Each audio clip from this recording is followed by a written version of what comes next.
بالله من الشیطان اللعین الرجیم بسم اللہ الرحمن الرحیم۔ شروع کرتا ہوں اللہ کے نام کی مدد مانگتے ہوئے جو سب کو فیض اور فائدے پہنچانے والا، بے حد مسلسل رحم کرنے والا ہے۔ والشمس وضحاها والقمر إذا تلاها والنهار إذا جلاها والليل إذا يغشاها والسماء وما بناها والأرض وما طحاها اللهم صل على محمد وآل محمد وعجل فرجهم۔ السلام علیکم ورحمۃ اللہ وبرکاتہ۔ اللہ تبارک و تعالیٰ کا شکر ہے کہ میں نے سورہ شمس جو قرآن مجید کا 91 نمبر کا سورہ ہے اس کی 6 آیات کی تلاوت کا شرف حاصل کیا۔ آیت نمبر 1 کا ترجمہ یہ ہے قسم سورج کی اور اس کی پھیلتی ہوئی شعاؤں کی۔ آیت نمبر 2 کا ترجمہ یہ ہے اور قسم چاند کی جبکہ وہ سورج کے پیچھے پیچھے آتا ہے۔ آیت نمبر 3 کا ترجمہ یہ ہے اور قسم دن کی جب وہ ہر چیز کو ظاہر کر دیتا ہے۔ آیت نمبر 4 کا ترجمہ یہ ہے اور قسم رات کی جب وہ سورج کو ڈھانپ لیتی ہے۔ اور آیت نمبر 5 کا ترجمہ یہ ہے اور قسم آسمان کی اور اس ذات کی جس نے اس کی بنا ڈالی۔ آیت نمبر 6 کا ترجمہ یہ ہے اور قسم ہے زمین کی اور اس ذات کی جس نے اسے بچھایا۔ آیت نمبر 1 میں سورج اور اس کی دھوپ کی قسم کھائی گئی ہے یا سورج اور اس کی حرارت کی قسم کھائی گئی ہے۔ ذہن یعنی یہ مفردات امام راغب نے لکھا ہے، جب سورج کے لیے استعمال ہوتا ہے تو عربی زبان میں اس کے معنی روشنی کے مقابلے میں دھوپ کے معنی ہوتے ہیں، یعنی سورج کی روشنی پلس گرمی۔ سورج کی اہمیت کے بارے میں انسان کو سب سے پہلی حرارت اور روشنی کی ضرورت ہوتی ہے۔ یہ دونوں چیزیں سورج سے ملتی ہیں۔ یہ کچھ چیزیں میں بیان کر رہا ہوں۔ تمام غذائی اشیاء سورج کی روشنی اور حرارت سے پیدا ہوتی ہیں۔ تمام رنگ، زیبائش، جلوے، روشنیاں سورج سے متعلق ہیں جو علم فزکس سے ثابت ہو چکا ہے۔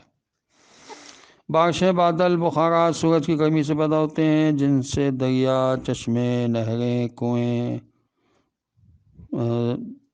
زیر زمین بہتے ہیں۔ ہواؤں کا ہیر پھیر چلنا بھی سورج کی گرمی کی وجہ سے ہوتا ہے۔ تمام انرجی پیدا کرنے والے ذرائع مثلاً آبشاریں، ڈیم، بند، کوئلہ، تیل سورج کی گرمی سے پیدا ہوتے ہیں۔ سارا نظام حیات یعنی سولر سسٹم کو نظام شمسی کہتے ہیں کیونکہ یہ نظام سورج کی کشش پر منحصر ہے۔ اب واضح ہو گیا کہ خداوند عالم نے سب سے پہلے سورج کی قسم کیوں کھائی۔ یہ تفسیر نمونہ میں لکھا ہے۔ حضرت امام جعفر صادق علیہ السلام سے روایت ہے کہ الشمس سے اولین مراد جناب رسول خدا صلی اللہ علیہ وسلم ہیں، جن کے ذریعے سے خداوند حکیم نے لوگوں کے لیے ان کے دین کو روشن اور واضح فرمایا۔ اور القمر سے مراد حضرت امام علی ابن ابی طالب علیہ السلام ہیں جو جناب رسول خدا صلی اللہ علیہ وسلم کے فوراً بعد آئے اور ان کا سینہ جناب رسول خدا صلی اللہ علیہ وسلم نے علم سے بھر دیا۔ یہ تفسیر صافی، تفسیر قمی، تفسیر برہان میں لکھا ہوا ہے۔ تفسیر انوار النجف میں لکھا ہے، حضرت ابن عباس سے روایت ہے کہ سورج سے مراد اولین معنی میں جناب رسول خدا صلی اللہ علیہ وسلم ہے، اور چاند سے مراد حضرت امام علی علیہ السلام ہیں۔ دن نہار سے مراد حضرت امام حسن و امام حسین علیہ السلام ہیں، اور اللیل سے مراد بنی امیہ ہیں۔ تفسیر برہان اور تفسیر انوار النجف میں لکھا ہے کہ نہار دن سے مراد حضرت امام مہدی عجل اللہ تعالی فرجہ شریف ہیں۔ جناب رسول خدا صلی اللہ علیہ وسلم نے فرمایا کہ جب میں تبلیغ رسالت و فائز ہوا تو بنی امیہ کو میں نے اسلام اور خدا کا پیغام پہنچایا مگر انہوں نے مجھے جھٹلایا۔ پھر میں نے بنی ہاشم کو دعوت اسلام دی تو علی علیہ السلام نے میری ظاہری اور باطنی دونوں طریقوں سے حمایت کی، اور حضرت ابو طالب علیہ السلام نے میری حمایت ظاہری سورج سے کی مگر ایمان کو دل میں چھپائے رکھا۔ یہ دیکھ کر جبریل علیہ السلام نے اللہ کے حکم سے اپنا جھنڈا عالم بنی ہاشم میں نصب کر دیا، اور ابلیس لعین نے اپنا جھنڈا بنی امیہ میں گاڑ دیا، تو وہ اور ان کی اولاد ہماری اور ہماری اولاد کی قیامت تک دشمن رہے گی۔ یہ تفسیر برہان اور تفسیر انوار النجف میں لکھا ہے۔ جدید مفسرین نے اسی آیت سے نتیجہ نکالا ہے کہ زمین حرکت کر رہی ہے اس لیے کہ تحو اور یعنی تحاو کے معنی کسی چیز کو دھکیلنا ہوتا ہے، اس سے زمین کی حرکت محوری ثابت ہوتی ہے۔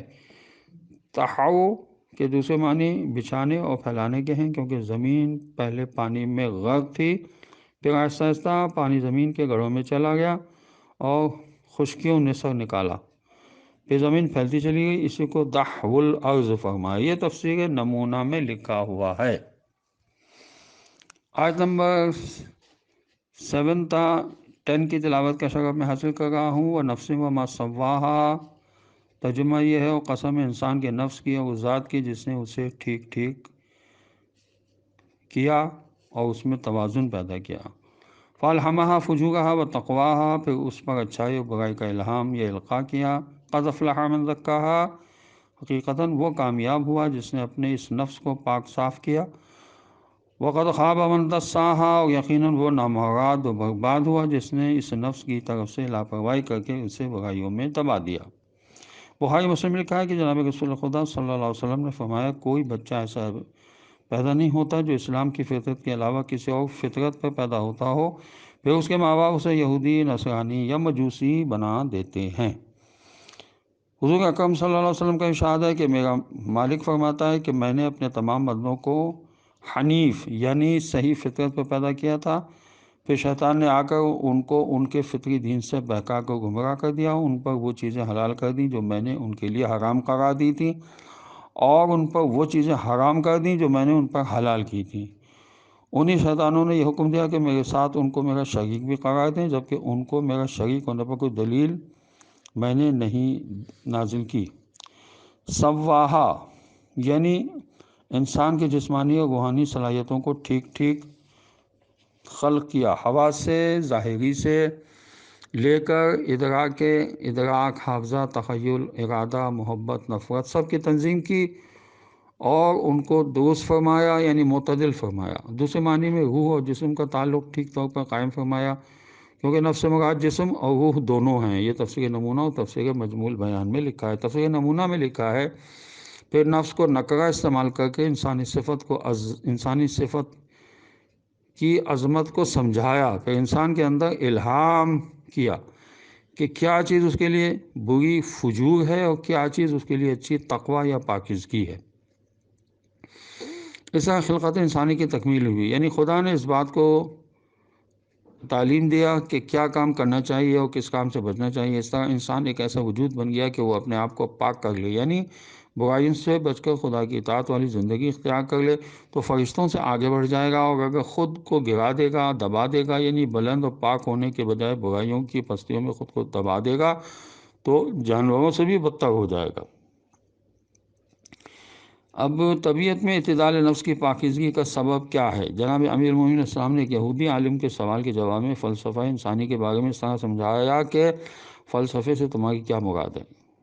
کیا ایسا نہیں ہے کہ جس انسان کی طبیعت میں اعتدال پیدا ہو جائے تو اس کا مزاج خود بخود پاکیزہ ہو جاتا ہے، اور جس کے مزاج میں پاکیزگی راسخ ہو جاتی ہے تو اس کے اثرات نفس قوی ہو جاتے ہیں، اور جو اپنے نفس کے اثرات میں طاقتور ہو جاتا ہے تو وہ انسانیت کے منتہا کمال پر بلند ہو جاتا ہے، اور جو اس معراج کمال پر پہنچ جائے تو وہ فضائل نفسانیہ سے آراستہ ہو جاتا ہے، اور جو فضائل نفس سے مزین ہو جائے تو ظاہر ہے کہ اس میں تمام کمال انسانیت موجود ہو جاتے ہیں، بجائے اس کے کہ اس میں خاصہ حیوانی موجود ہو کر اپنا اثر دکھلائے۔ اس حالت میں ایسا انسان ملکوتی صفات بن جاتا ہے، بس اس سے زیادہ انسانی عروج کا تصور نہیں ہے۔ یہ سن کر یہودی عالم نے اعتراف کیا کہ یا علی علیہ السلام، آپ نے تو بالکل فلسفہ ہی میں کلام فرمایا ہے۔ مفردات امام راغب نے الہام کے اصل معنی لکھے ہیں کہ کسی چیز کے نگلنے یا پینے کے ہوتے ہیں، یعنی خدا نے انسان کو القاء کر کے اس کی روح کو یہ مطلب پلا دیا، سمجھا دیا کہ کیا چیز اس کے لیے بری ہے اور کیا چیز اس کے لیے اچھی ہے۔ الہام و وحی میں فرق یہ ہوتا ہے کہ جس پر الہام یا القاء ہوتا ہے وہ آدمی یہ بات نہیں سمجھ پاتا کہ یہ خیال اس کے دل و دماغ میں کہاں سے اچانک آ گیا، جبکہ جس پر وحی ہوتی ہے وہ اچھی طرح جانتا ہے کہ یہ وحی کس کی طرف سے ہو رہی ہے۔ مفردات امام راغب میں لکھا ہے کہ فجور فجر سے ہے، جس کے معنی شگاف کرنا، کیونکہ گناہوں سے دیانت کا پردہ چاک ہو جاتا ہے، اس لیے برائی کو فجور کہا، اور تقوی وقایہ کے مادے سے یعنی بچانا، گناہوں سے خود کو بچانا، اور زکاہ کا مطلب ہے یہ تزکیے کے مادے سے ہے، جس کے معنی پاکیزگی اختیار کرنا، نشو و نما دینا، ترقی کرنا ہے۔ تفسیر مجموع البیان میں لکھا ہے کہ اس آیت کی آخری تفسیر حضرت امام محمد باقر علیہ السلام نے یوں فرمائی کہ جس نے خدا کی اطاعت کی وہ نجات پا گیا، اور جس نے خدا کی نافرمانی کی وہ نا امید و محروم ہو گیا۔